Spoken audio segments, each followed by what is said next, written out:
Welcome to the Yappy Hour, powered by Yappily, the podcast for dog lovers who want to better understand and connect with their canine companions. I'm your host, Nathan Dunleavy, and today we're diving into a topic that affects so many homes, yet often doesn't get talked about enough.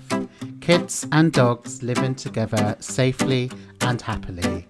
Joining me is Debby Lucken, dog trainer, behaviourist and founder of Kids Around Dogs, a brilliant programme that supports families, professionals and even schools in helping children and dogs build positive, respectful relationships.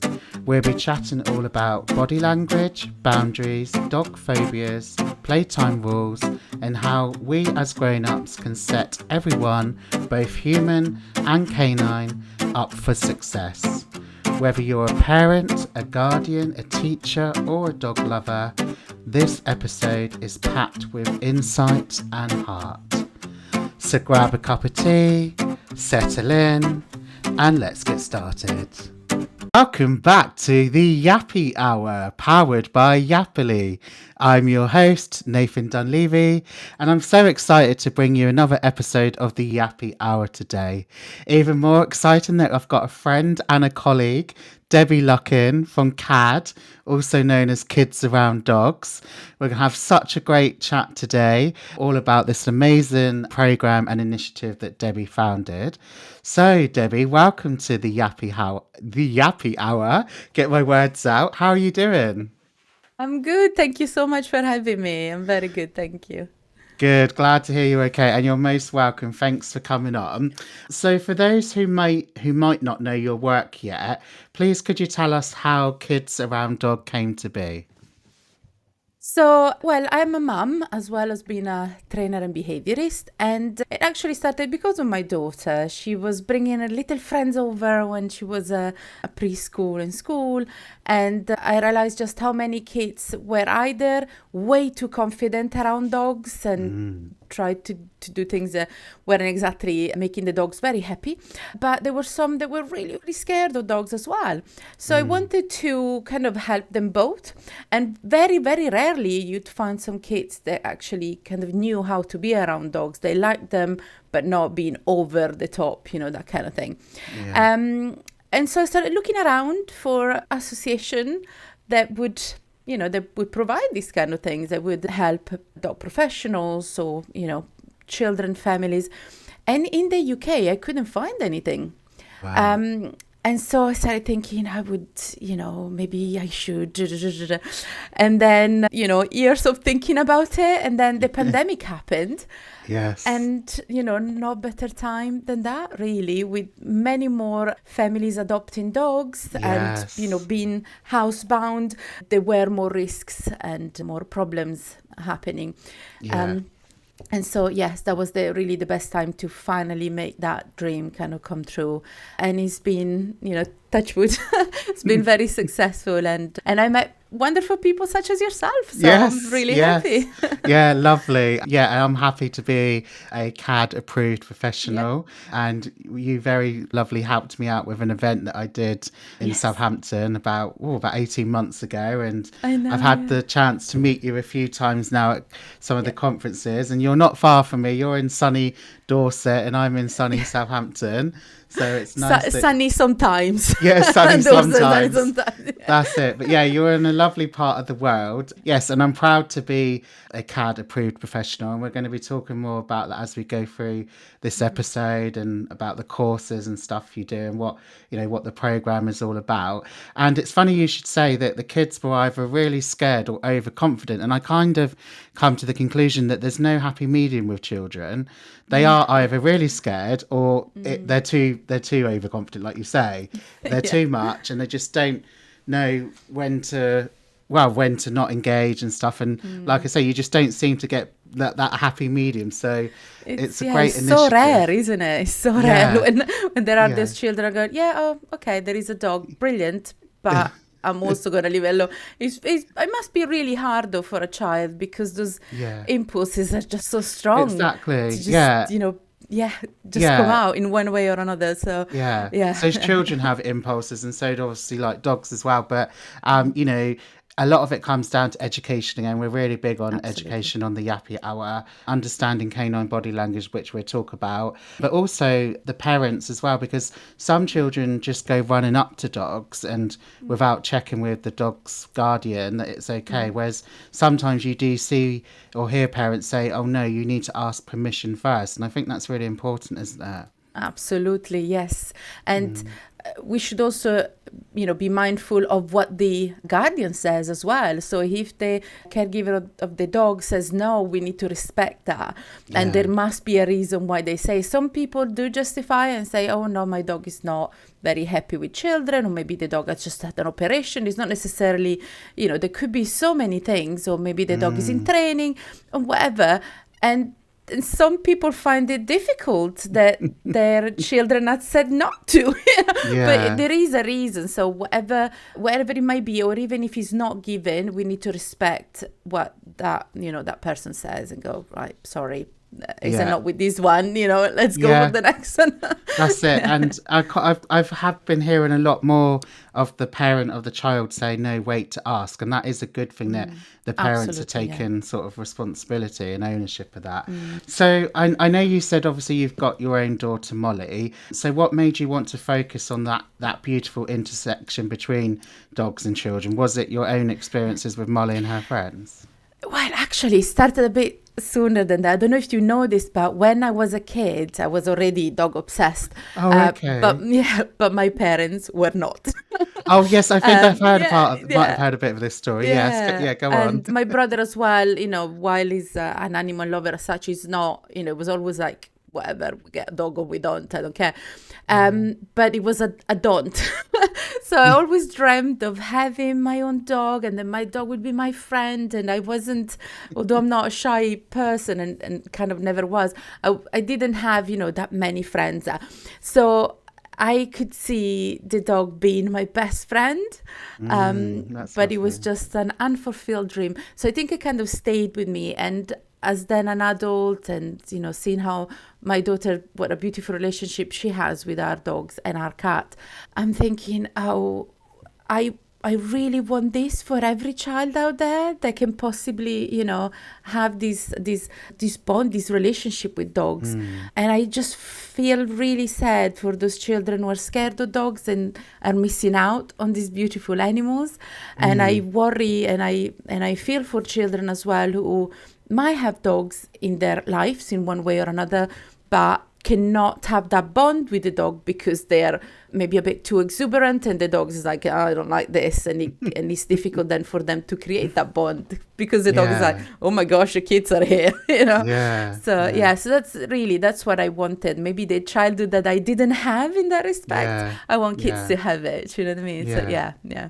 Oh, that's nice. And it's funny because a lot of the guests that I've had on the Yappy Hour, they all say that they've been obsessed with dogs since they were kids. And then I think to myself, God, was I a bit of a late bloomer? Was there something wrong with me? Because I wasn't obsessed with dogs when I was a kid. And Really? no, we didn't have them growing up. My parents didn't have them for various reasons, and my grandparents did. But I then got my first dog when I was 30, and I moved into a house with my now husband. So that's been just over 10 years that I've had dogs. But I then became quickly obsessed, Yeah. when I got my first dog, because now I've got bloody 7. But I just think, oh God, am I a bit strange that I wasn't obsessed when I was younger? But now, as soon as I hit 30, I became obsessed, and I'm a bit of a late bloomer. Yeah, but you're catching up very quickly with 7 all at once. Yeah, I mean, I'd never have 7 again, don't get me wrong. I think sort of two's enough. But yeah, I mean, yeah, there's reasons for that. But yeah, so I'm a bit of a late bloomer to it, or I wasn't obsessed as a child. But anyway, hey ho. Moving on to our next section. So what is Kids Around Dogs, CAD? Can you give us an overview of what the CAD program offers and who it's designed for, please, Debbie? So Kids Around Dogs is an association of professionals, not only dog professionals, so think trainers, of course, behaviourists, groomers, vet nurses and such. So not only for us dog professionals, but also for people who work in the childcare industry. So that could be teachers, for example, or child services, that area as well. And we specialize in working with families and in schools as well to kind of help children and dogs to live happily, to be safe together, to understand each other, to respect each other. So the whole thing with kids and dogs. And that's why our courses they kind of concentrate on family dogs and the family dogs, as in a dog in a family with children, and dog as well. In fact, Kids Around Dogs is a founding member of the National School Dog Alliance. Yes. We concentrate as well on working with neurodivergent children and their dogs. So again, on specializing on the dogs that are assisting children who are neurodivergent. And the fear of dogs. Yes. The fear of dogs is quite a big thing. In fact, it kind of started more with that because it's such a unique thing. Yeah. And it was just over 5 years ago that I created the protocol to overcome the fear of dogs in kids. Yeah. And it worked amazingly well, so much so that even children who are scared of other animals were able to translate what we do with dogs with other animals as well and overcome other fears. So it's brilliant. But that goes to the cleverness of kids. I wasn't planning on making that happen. So, and again, it worked so well in kids. So then I've adapted the protocol for the adult version as well. That's right. Yes. And it's beautiful because you see so many adults going, I lived with this fear my whole life, or something happened or whatever, and now we are working with them, and it's also been proven very successful. And we mustn't forget as well that a lot of adults are either parents or are going to be parents, and sometimes that their fear kind of gets rubbed off onto the kids. So helping the adults can also help future generation of children. So really lovely.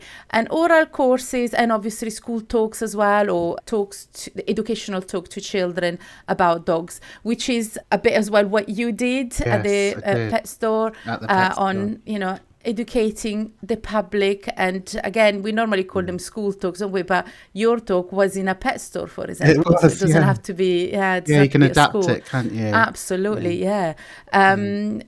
So we really want to help children and all dogs in different situations of their lives and different stages as well. And then every month we also get webinars from various experts in their field to help us with extra things, like, say, for instance, trauma within the family for children, for example. How do we help a child that might have gone through certain kind of trauma? How do we offer the best services for these kids?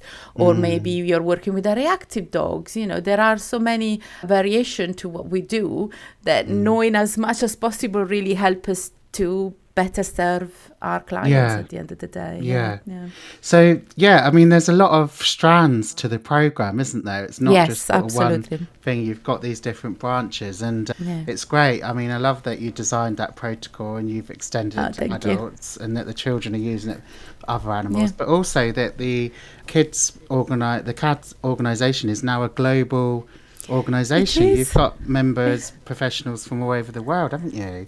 It is, that shocked me still because, like I said, it does. Because when I started, I thought I kind of concentrating in the UK, and I remember the first kind of outside of England was Scotland. I'm like, oh my gosh, we're in Scotland, oh my, can you believe it? And then Ireland, oh my god, and now we're in Mexico and the Netherlands and quite a few in America, everywhere. And it's like, oh my god, what's going on? But that kind of shows as well that different professionals do want to guarantee that they can offer the best services to children and their dogs wherever they are. So it's really, it's been lovely to see appreciated in other places. No, it's obviously great that the message is getting out there and it's reaching other professionals worldwide. Absolutely, And yeah, I've started to see a bit of an influx in people inquiring as well. So another feature you've got on your website, Debbie, is a list of approved professionals. Now, for whatever reason, I am an approved professional, but I'm not actively working as one because I've just got other priorities that I'm doing at the moment. But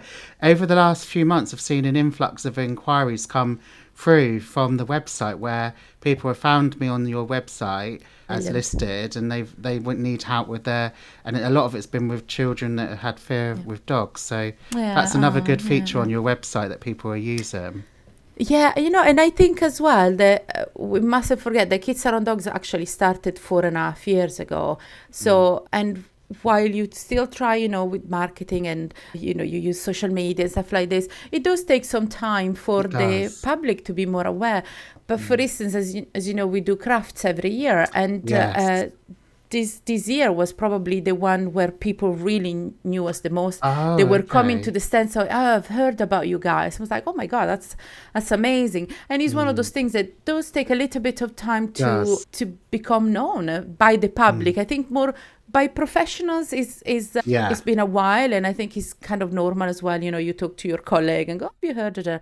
It's the general public that we obviously want to know the most about us, so that we can obviously get more clients and help more children and go into schools and such. And definitely it has, I've seen an increase on us being known by the general public in events such as, like I said, crafts is probably the most famous one.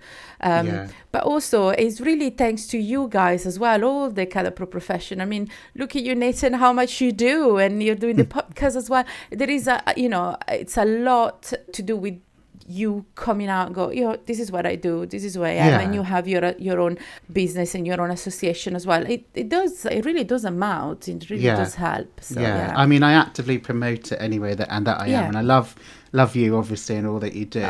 And like you said about that event I did do at the pet shop, even though they're normally school talks, that it can be adapted, because it really is about education, isn't it? Education, just Absolutely. Getting those people and getting them obviously made aware of it all.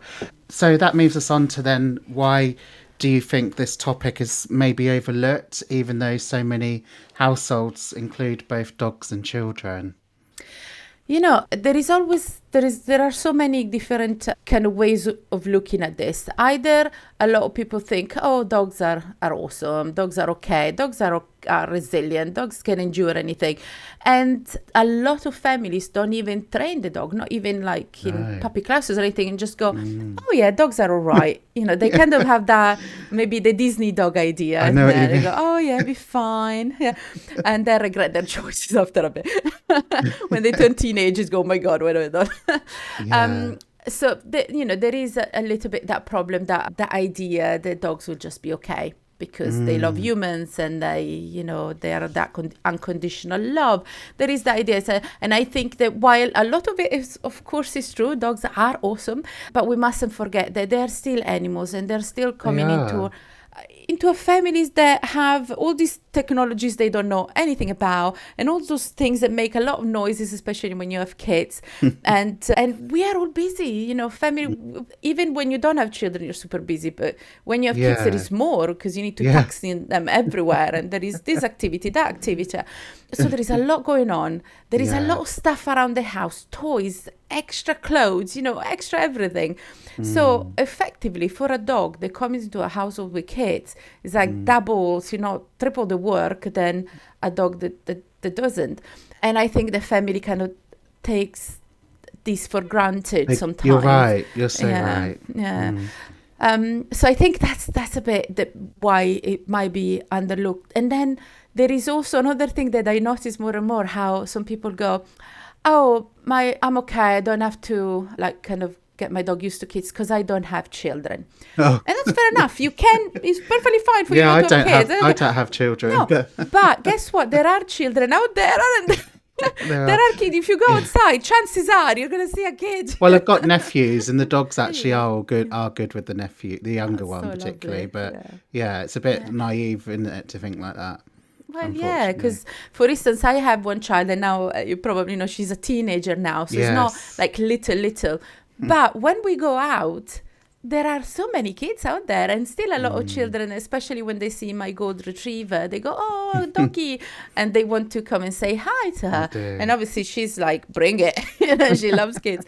But what if she didn't, or what if she wasn't prepared, things like this. What are the most common concerns that parents come to you or your CAD approved professionals with? So I think one obviously is the fear of dogs. That is probably because we are quite unique in that respect. Our protocol is dedicated to the kids, and also there is there's a different one for the adult. So it's quite a niche, if you like. So there is definitely that.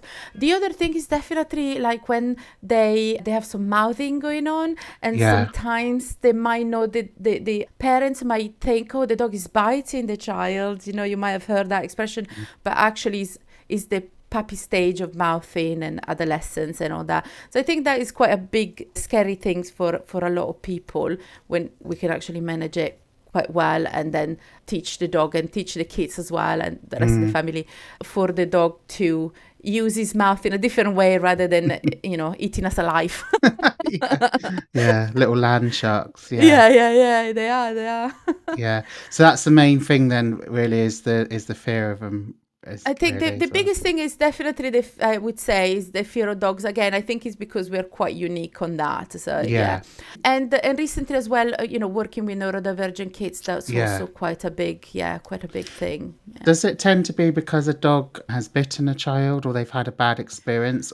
Actually, when I was creating the protocol and so I was putting it together, I expected that to be the reason. I always expected it's got to be a bite that creates a fear. But the more I looked into it, and even now, years later that I've, kind of come across more and more families, the reason is, in fact, the biggest reason is because the dogs might have chased a child who is either on a bicycle or scooter. That is actually the biggest reason why kids develop the fear. And that is a bit sad, isn't it? Yeah. Because as trainers as well as professionals, so many times we tell our clients, make sure that you don't let your dog off the lead, especially if he chases bicycles. Make sure he has a good recall before you let them off the lead, that kind of thing. So the actual biggest reason why kids are scared of dog could be avoided with good training there and by listening effectively. Yeah, definitely. Brilliant, thank you. Let's move on to our next section, which is all about reading the room and dog body language for families. So obviously we've spoken and touched briefly on canine body language, and it's so important that we understand that and children understand it. So what are some signs that parents and children might miss when a dog is uncomfortable, Debbie? I think the biggest one are the stress signals. So when a dog tells you, I don't like this, but uses signals that are not maybe as obvious or as known. For instance, if you see a dog that moves away, there is a more understanding to go, that dog doesn't like it, so he goes away from it. And that's quite makes sense, if you know what I mean. But then there are those stress signals, also called calming signals, such as yawning, for example, shaking off as well, lip licking. Those are all signals that dogs use to tell us, look, this is too much, mate. Calm it down a notch, For instance, my pug, when things are too much, she's got the lip licking. That is his go-to. Right. Okay, Winnie, instead, my golden retriever, she scratches. She needs a second to think about stuff, so she scratches herself. And that could be maybe the kids are being too loud. When we had a trampoline for a while, for instance, so the trampoline was quite stressful for her at some point. So I'm like, all right, because she couldn't understand it, bless her. She was like, all right, you're in a cage and you're jumping. The noise was and a lot louder. It's like a whole thing of not understanding what the heck is going on in there, what's happening. So those signals are the ones that dogs really go to very, very, very often, but are the most difficult for people to know about or to even recognize. it to be a stress signals. Yeah, and obviously before I became a dog walker or dog trainer, I didn't know those signals. That's what they meant. And obviously we don't know what we don't know. And I think that's where it all comes back down to education again and sort of raising awareness. Because like I say, if a dog was yawning or lip licking, I didn't know that was a stress or calming signal. Yeah. So it's important that we make people aware of these things, these signs. Absolutely. How can we help children and adults understand that not all interactions are welcome, even with family dogs? Yeah. Actually, the biggest problem is often with family dogs. Those are the ones where more injuries have happened, dog-related injuries have happened. And that's probably because we take a bit, maybe too many liberties with our dogs. We go, it's our dogs are mates, So I think, again, it's what you said before about awareness. Remind people that even if it is your dog, even if you feed him all the time and you give him all the love in the world, sometimes that dog might just be in a bad mood, might not be well, sometimes because they're so good at hiding physical injuries. Sometimes it's just, even say an ear infection is so difficult to see and to know that they have it, but that can be painful, that can be annoying, and that can make the dog go, I can't tolerate anything, and just send them in a mood. So while a lot of people will say, oh, don't humanize the dog and everything, but actually I think that is helpful to relate to the dogs, because I don't know about you, but while we normally when we see each other with a smile and everything is fine, but life doesn't work like that, does it? No. Life does not work like that, and some days you wake up and you go, oh my gosh, I don't even want to get out of bed. Especially if it's winter. I'm not so bad now. We're gone into spring, but God. Sometimes it's hard, isn't it? You go, or maybe you have a headache and you can't see a headache. It's not like you're bleeding.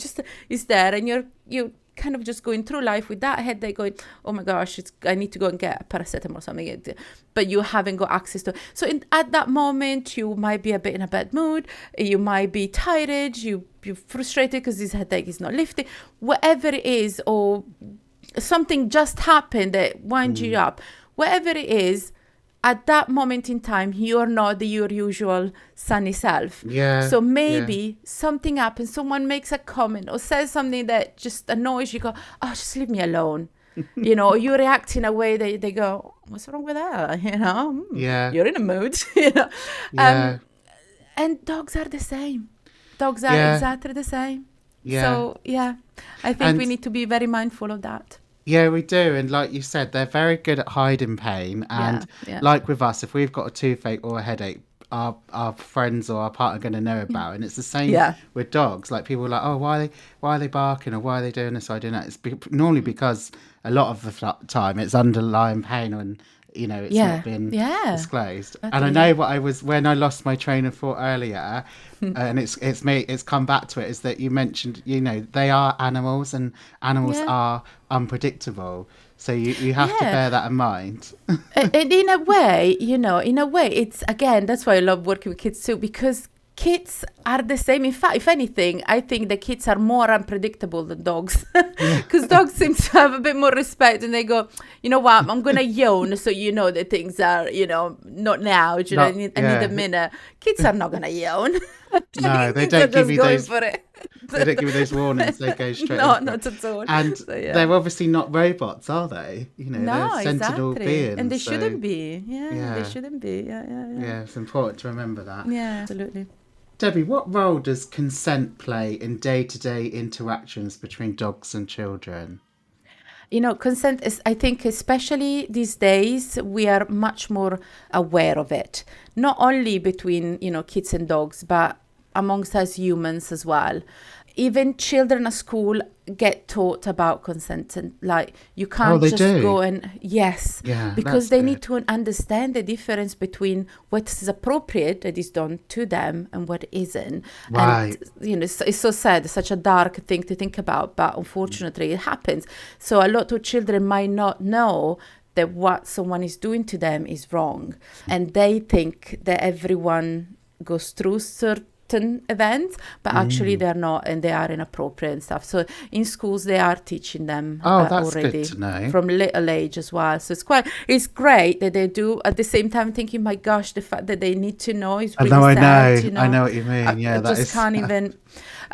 But in a way, because they are taught in schools as well, it kind of helps with our job, to be fair.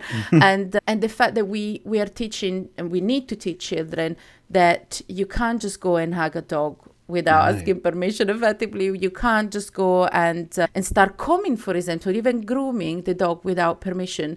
Like when we do some grooming in the house, I show the brush to my dog and see what she does, what they do, and I go, you need it, mate, but do you want it? I mean, you could look better than you do now. So I still show her the brush so she knows, and then she goes, yeah, I'll come over now and we'll do some brushing. And then if she moves away, that's it, she stopped. And things like this really do help, because then the next time that I need to brush her, or that I want something from her, she'll trust me. She goes, if I don't want it, she's not going to chase me around the house, try to hug me, try to brush me or whatever. And that is the same. And that is the same with kids. How many times do I want a hug from my daughter? Like I said, she's a teenager now.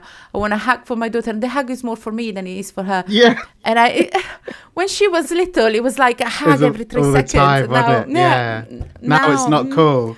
Now I practically have to pay her to get me. Yeah, but then when she gets older, it'll be fine again, because you love hugging your mum when you're older. I know, but still, that again goes back to the fact that now I need to, go, can I have a hug? And if she says no, I have to go, okay, fine. Like with that pathetic face, and she goes, Mum. Oh, bless. So that is also part of teaching her that she can say no. And it has to be respected. And that's the same thing that we teach kids in schools or, at home, even the little ones. You don't want to be hugged all the time. And dogs don't want it either. You don't want your hair to be brushed all the time. And they don't want it. Things like this that they can relate to as well. But that is important to know, because effectively forcing ourselves onto a dog could mean that the dog goes, really, I do not like this. And if they will try to use all the signals and the lip licking, the yawn and so on, to tell us, do not like this. But if nothing works, they might have to escalate to the worst possible, point that could be a bite even. So we don't want that to happen, of course. Not only because, the child would get hurt, we could get hurt, but that also means that the dog was so stressed that he had to get to that point. That's and right. that upsets the dog too. So, yeah. That's a real shame, isn't it? Yeah, it really is. They get to that point. Yeah. Oh, brilliant. Okay, as you were talking about, I was just thinking about when I was doing a lot more in-person training, I was thinking about the little sessions that I did do with children, and it wasn't with dogs, it was like at their house, and I was doing I had a group of 3 boys from different ages, then 2 sisters, and I was doing, because you've got all these amazing resources on your website for CAD professionals, all the colouring in, and you take the stuffies and then you teach them where they're able to touch them, and it just brought back some really nice memories. I was doing these sessions with the children, just teaching them how they should interact with the dog and that. So that's I'll have to get involved with those again soon. Yeah, because you were great at it as well, and I think you had fun as well. Yeah, I did have fun. It was great because, like I say, you often do work with the dog and the adult or the the guardian, but the children are sometimes involved with the train. But where you've got a session that's just focused towards the children, they're more engaged, and you're doing games with them, and you're getting them involved, and it was good fun. So moving on then to our next section, we're going to be talking about prevention over correction, setting the dogs and kids up for success. What are some practical things families can put in place to avoid issues before they start? So my first thing, I think this, I'm really big on supervision. Yes. So, and when I say supervision, is active supervision. That means you're not on your phone, you're not reading a book, you're not chatting with your friends. Well, you are literally body and soul, I always say, body and soul there with the kids and the dogs at any interaction. So, for instance, cooking, that's if you're cooking, you're not actively supervising, literally just that. And so that's a very, very first thing, really important. And then obviously we know that it's difficult to have your eyes everywhere. So having playpens, stair gates, any kind of dividers as such, it's brilliant. I'm not overly keen on crates simply because the dog doesn't have a way out with a crate, especially if it's locked. But sometimes even when it's not locked, the child might get to the door of the crate effectively, and then the dog is just stuck in there. And so many times as well, we see, children getting also into the crate with the dog. So that's why I'm not very fond on those. I like to be able to give the dog a choice whenever possible. So any dividers as such, though, is really, really helpful because as parents or guardians, you just can't have your eyes everywhere. That's impossible. So in that respect, then you know that even if you are doing something else, the kids and the dogs cannot interact without you there. Oh my gosh, I forgot what the original question was. Oh no, it's fine. That's fine. There we go. Yeah, so you've already saying like what are the practical things that families can put in place to avoid issues before they start. So obviously active supervision and the playpens and... The other thing I really like to say as well is to involve the children in training and activities with the dogs. And this is something, I think we talked about this before, you and me, how in classes or whatever, the parents will come and go, oh, no, the kids are not here. Oh, why not? Oh, they'd be too distractive or they're being a bit difficult around the dogs. Then bring them. There is more of a reason actually for them to be here, because then they can learn what to do around the dogs, what training can they do, what games can they do. So there is so much the kids are actually better than adults are, and and they actually listen more than the adults. So get the kids involved, get them to help with training, get them to help even with little chores around the house, dog related, for instance, changing the water in the bowl, fluffing in the beds, that kind of thing. All sorts of things can really be, the children can really be involved with. Even the little ones can do easy things. And if you're worried about the child wanting to be too much involved in the kids in the training or activities with the dogs, then you can give them something else that is still dog related. For instance, they could prepare a Westport toy or a posing harness toys, like to fill up with stuff. They could color in one of our body language coloring in pages. They could also draw the menu of the dog for that week, and they're going to have chicken, they're going to draw chicken, that kind of thing. Really, you can get little ones kind of, stuck in and help out in different ways as well. And goes well with what your child likes. Obviously, if your child is not very creative, maybe doing some drawing is something that they might not enjoy. But maybe they'll do something else instead. They could be more into the chores things of the part of tidying up after the dogs. Let's put the toys away, that kind of thing. I must say my daughter was never into let's put the toys away. She was more into the creative side of things. And I'm like, okay, I'll tidy up then. But she still helps, she still helped a lot. So I think a lot of the time we underestimate just how much kids can do. And we should get them more involved in activities and training. Absolutely. Encourage them. I know that when Molly was a bit younger, she was involved in some videos and stuff, wasn't she? So much, absolutely. So much. But again, as they grow, then they have, like, for instance, she's still involved, but she doesn't want to be filmed anymore. She doesn't want to. And that's another thing I need to respect as well. And that's why she's not, you don't see her in videos anymore. She's like, I don't want to be. Okay, fair enough. Ooh. And obviously I miss it. Sometimes I'm like, oh, can we take a photo so that I can, just for myself, because I'm going to forget what you look like at this age.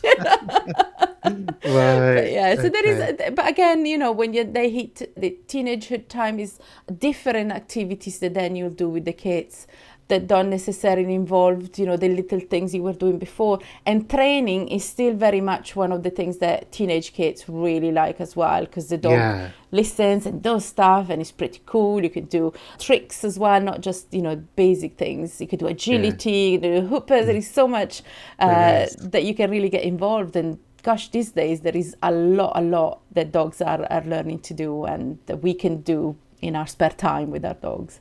Yeah, definitely. How do you handle tricky situations like resource guarding, jumping up, or rough play between kids and dogs, Debbie?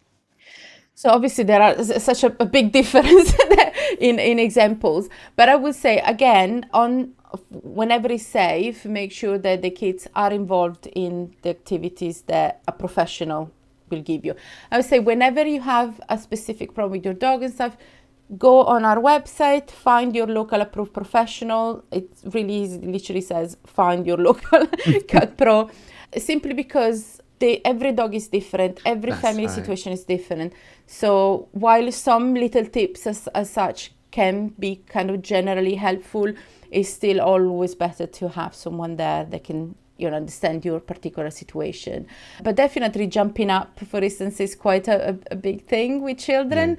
A dog, even a little dog, when it jumps to a child or towards a child, not only can scare them, but can make them fall over because they're little for little as such. So again, with a lot of positive training and even scattering some treats on the floor, for instance, can distract the dog instead of jumping up, That's go to it. the ground. So yeah, but I would recommend, especially if you have a resource guarding, a dog that is guarding object or himself or the guardian or someone else in the family or a location, it is best to call a professional in, especially when you got Definitely. kids. Yeah, Yeah, yeah, because that can never take escalate. yeah, never take it off the dog. And No, just you can no, sometimes do swapsies or whatever, but yeah, it depends. But yeah, definitely getting a CAD yeah, approved professional to help with that. yeah. And I think a lot of it as well comes down to control and management, doesn't it? It's back to that supervision, Absolutely. but a lot of control Yeah, and yeah. management as well. But also what you just said as well, say that the dog takes, I don't know, one of the kids' toys, which is so common. Yeah, Very often the child panics and goes, oh my gosh, that's my toy, there. So he starts chasing the dog in the garden or whatever. And not only it can turn into a really fun game, not so much fun for mum, but yeah, it can turn into a fun game. But what happens as well, the dog comes to understand that this object is quite precious if you're chasing me. I'll yeah. take one of my toys, you don't Make a chase game of me. it. Yeah, Yeah. Or it could think, oh, this is quite valuable stuff here. Maybe I need to hide it. Maybe I should eat it. Maybe I'm never gonna give it back to you. That kind of thing. So by swapping or paying the dog, if you like, with some cheese, for instance, or some hot dogs, I go, tell you what, you give me back my dinosaur and I'll give you some nice cheddar. Okay, it's yeah, worth it, yeah. But yeah, there are obviously different activities that can be done and such. But again, when you have a particular issue such as resource guarding, I would definitely have a professional in. Yeah. When I used to do training and I used to speak to the pet and human parents, Yeah. if they had like the children and they had the kids' toys, I say to make sure they put them away. I said you shouldn't really Mm. have all the kids' toys around because you want to be setting these dogs up for success. So don't give them Mm. access to it. Get them put away or have them in the children's room, not where the dog is, Mm. because otherwise Yeah. if it's all out, the dog's gonna think that they can play with them. So And it's so yeah, tempting, isn't it? It's yeah, just literally like, yeah, very, very tempting for them to go, this is a funny fluff toy. I love this. And bless them. It's not like they know, well, I can never touch this kind of thing. It's not, it's not fair to have that temptation.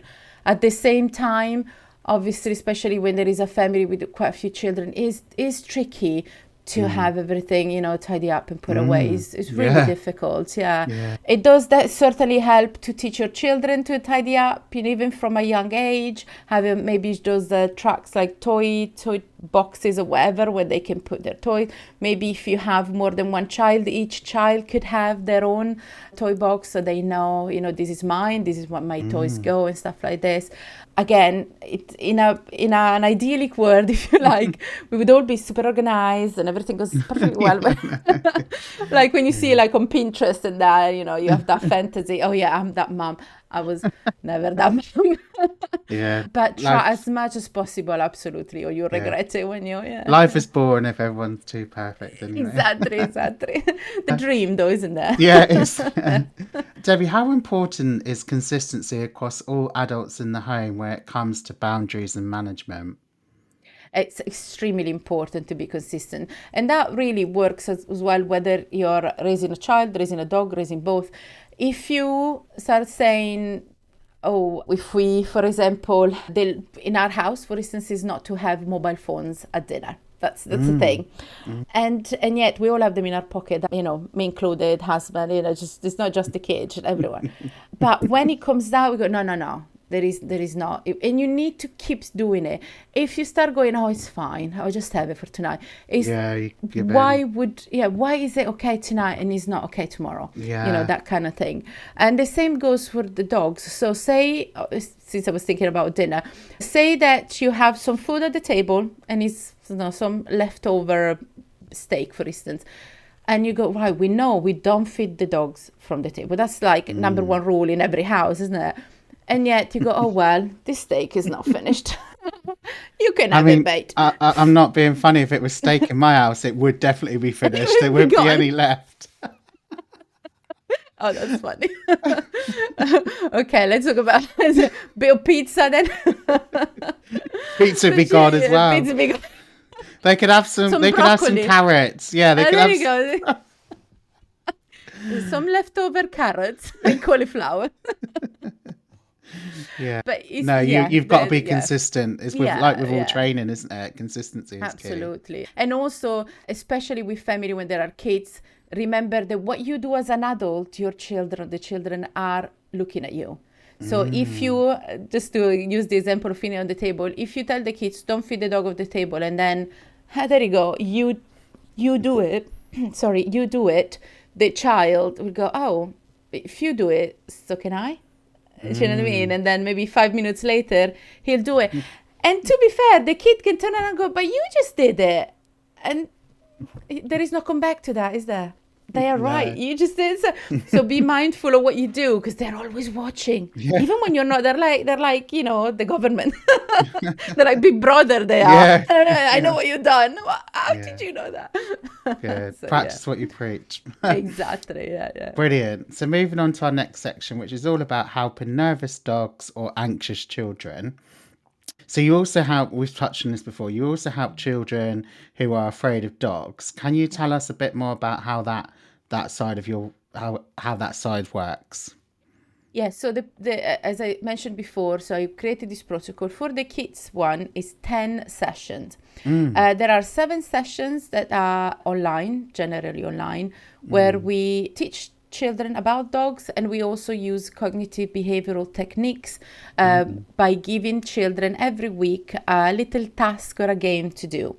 All the tasks are related to help the children to get closer to dogs, to have a more understanding and start building that bridge that at the moment is shattered between the child and the dog. So we're building it so that they can kind of have a communication with dogs and understand them as well.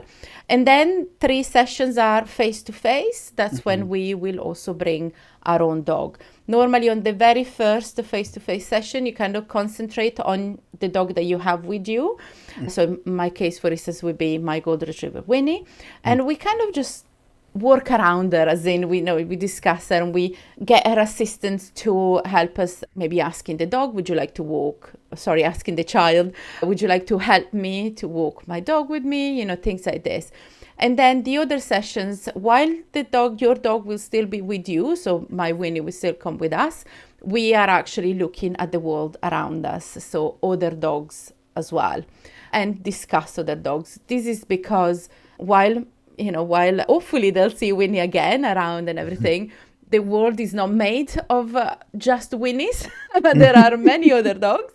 And then the parents who are always with us, they can see what to do when we are not around. How does a walk in a park or by the beach or whatever, how does it work? What do we talk about with the kids? How can we help the children to look at other dogs without thinking, oh my gosh, that dog is going to chase me, I'm scared of that dog. But looking at the dog thinking, oh, that dog is doing this because, or maybe that dog is scratching himself because those children are screaming next to him.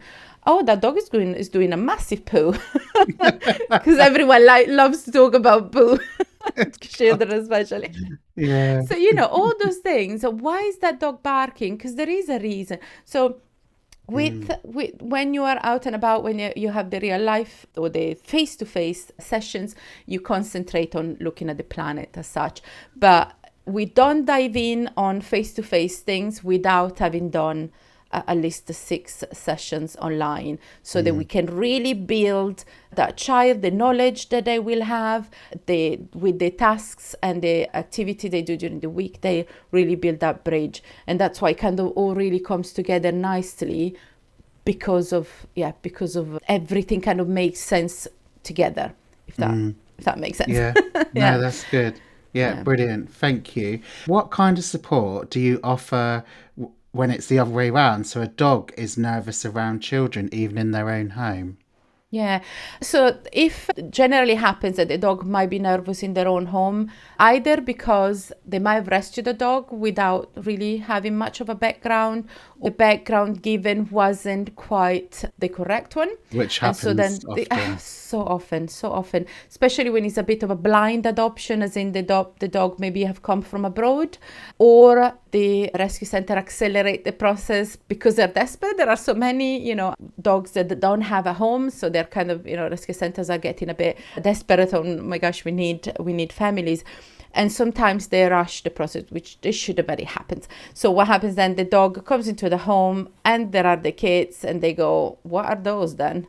I don't know how to handle this. And so things, gets tricky for the dog.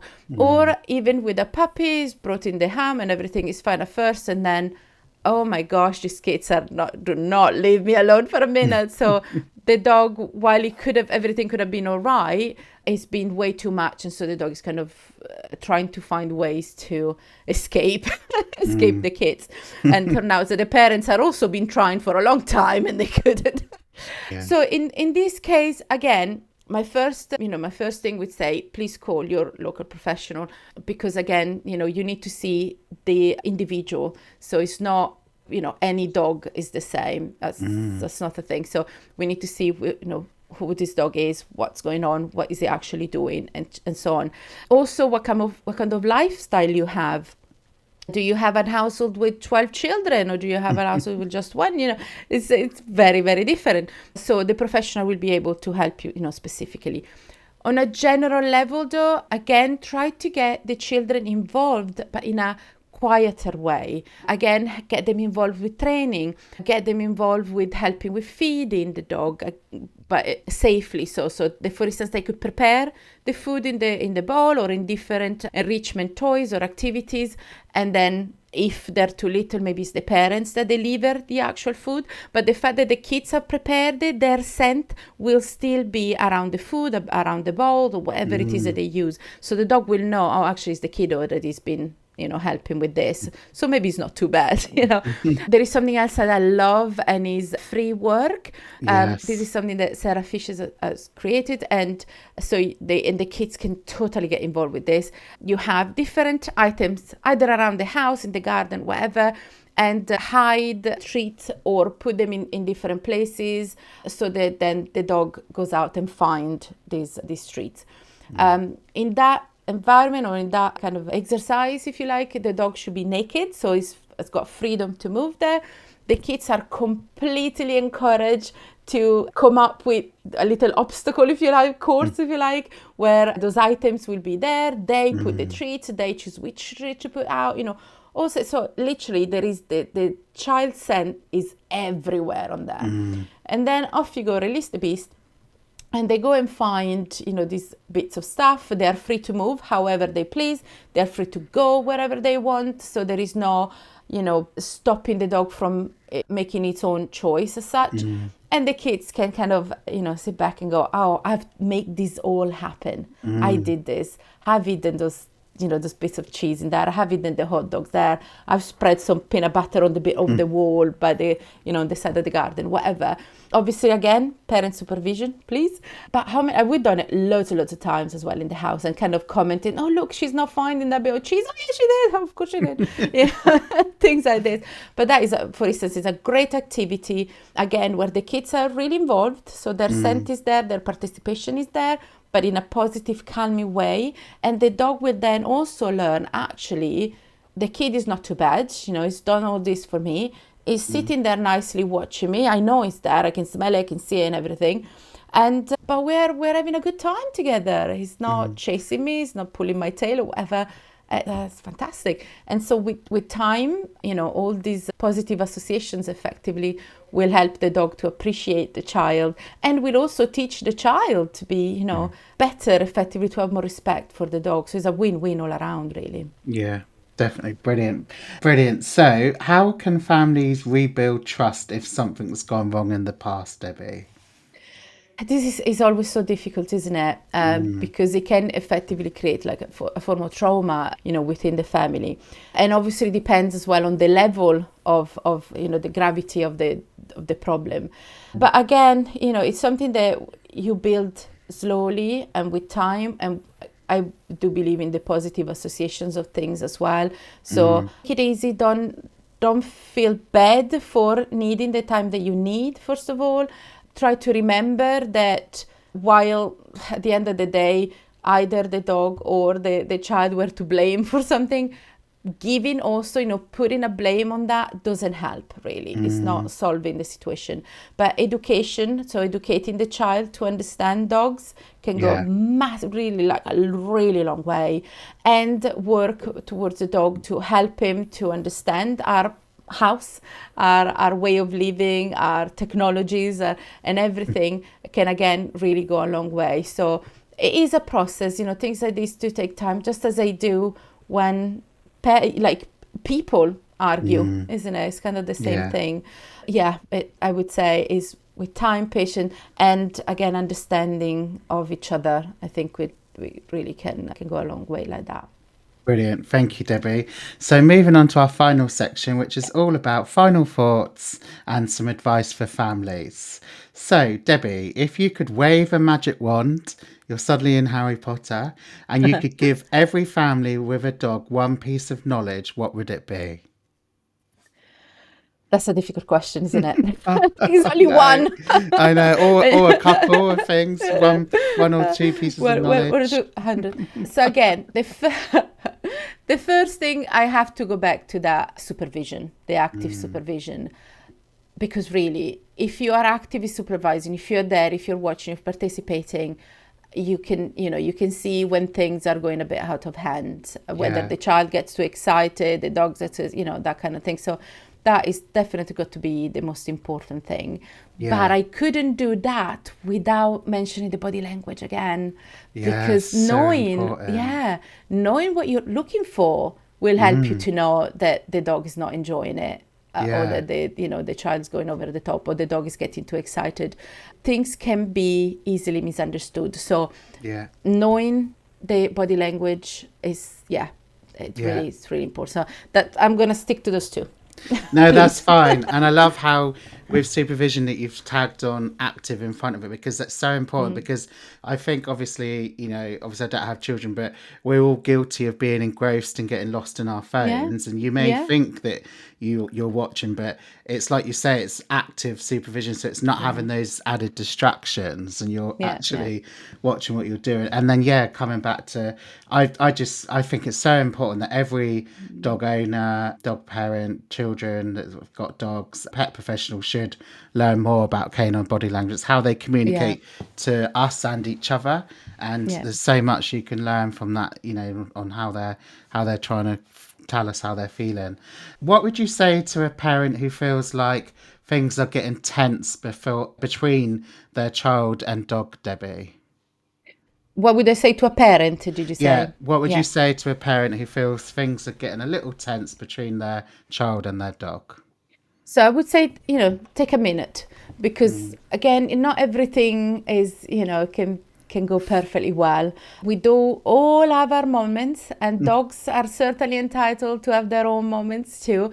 So just separate them for a bit, stay with the kid, explain why dogs, sometimes don't just enjoy certain activities. It depends obviously what was happening.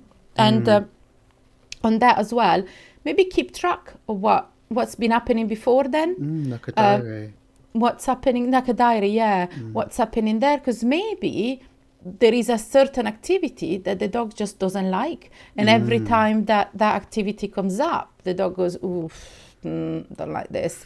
It could even be like, say they're playing a video game, for instance, and make a certain noise, and the dog just doesn't quite like that noise, or maybe appears on the screen in a certain way that the dog doesn't understand, and that can worry him. Keep track of things like this and see if there is maybe a pattern. So that activity either could be avoided, or simply you go, oh, we're going to play that video game. All right, let's take the dog in another room then, so it doesn't have to see it at all. Things like this. And again, go back into explaining the kids, educating the child about, what's good and what's not quite so good to do around dogs. Good. So just before we finish, and I'll get you to tell us where we can find out more about you, but I just wanted to mention on your association CAD and the programme with regards to the pre-professionals that most recently there was a restriction where you would only accept them within a 5-mile radius unless obviously the other CAD professional agreed. But you've now opened it up that anyone can, regardless of where they live, even if you have 5 CAD professionals in the same area, that now more people can apply, and I think that's such a good move. It is, but I still keep an eye on things, as in, the idea at the beginning was I don't want 20,000 people all in one area and there is no one. It's like a deserted area all around. That makes sense. So I still keep an eye on things, but at the same time, kind of reducing the area as such was creating more problems than not. Right. So I thought, okay, let's open it then. And we still, when we receive an application, I still, go through it and see what the situation is like. And we do check references, for example, to make sure that person, is, they say they are effectively. We want force-free professionals only. And if someone is not force-free, just so they know, they're not going to say, oh, we hate you, bye. But, I would kind of guide them towards, oh, why don't you look into this method rather than no. So at this time, we can't accept your application because your methods don't follow our ethos. However, hopefully things will change for you and, follow this and that. And people have come back having found their way. So it's really nice, actually, because I think also more people in our industries have hopefully realizing force-free is better than punishing your dog. I mean, it sounds obvious, isn't it, when you think about it that way? But unfortunately, it isn't. So it's nice when some people realize, oh, actually, I could do it in a different way. So, yeah. Good. Debbie, I also just want to quickly touch on that you're now a published author. Oh my God. Your book is out. It started with a sit. Yours is behind you. Mine's behind me. And the next time I see you, I forgot to bring it to Winchester last year, and I'm going to get you to sign my copy. So when I know I'm seeing you this year, I'll be bringing it with me. But brilliant. Just quickly tell our listeners all about your book and how that came about. And is there any more on the horizon? So let's start with the first. So I've, that's something that not many people know, but I always wanted to write a book. There was always, even as a kid, I remember my dad got me my first computer, and I would start stories and stuff. A funny thing is that I read a book at school and I copied a part of, that book because I wanted to have, we didn't have phones back then to take a photo. So I just literally copied what that book said because I really liked that paragraph. And one day my dad was using the computer, which was obviously the only computer in the house. And he came across that file and read the paragraph and went, oh my gosh. My full name is Deborah. So he went, Deborah, this is fantastic. And I went, oh my God, you like what I wrote? Wait, which one is it? It was that one. No, I didn't write that one. And someone else's work. So all my others weren't as good, unfortunately. But yeah, so that's a little funny things that just come back to mind. So yeah, I've always wanted to write a book. And obviously the topic of kids and dogs is quite a passion of mine. But at the same time, I didn't want to write that book that just says, oh, this is what you do, from A to Z kind of thing. I wanted it to be relatable to parents. So I started with a set. It was effectively my journey, how from before having Molly and adopting our first dog, Pixel, to the preschool years with Molly.